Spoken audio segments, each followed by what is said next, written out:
श्री राम जय जय राम।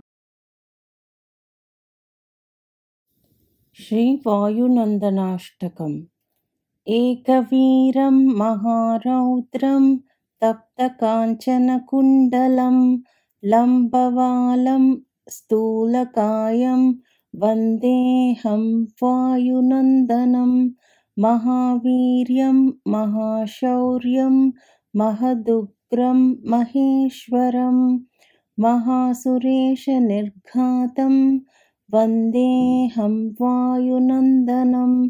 जानकीशोकहरणं वानरं कुलदीपकं सुब्रह्मचारिणं श्रेष्ठं वन्देऽहं वायुनन्दनं।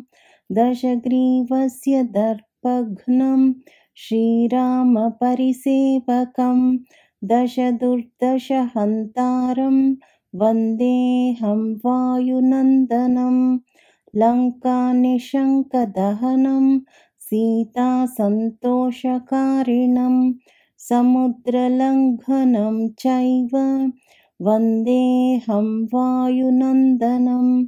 ब्रह्मकोटिसमं दिव्यं रुद्रकोटिसमप्रभं वरातीतं महामन्त्रं वन्देऽहं वायुनन्दनं।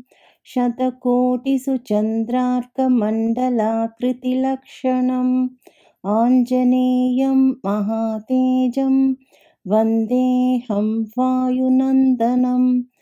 शीघ्रकामं चिरञ्जीवी सर्वकामफलप्रदं हनुमत्स्तुतिमन्त्रेण वन्देऽहं वायुनन्दनम्।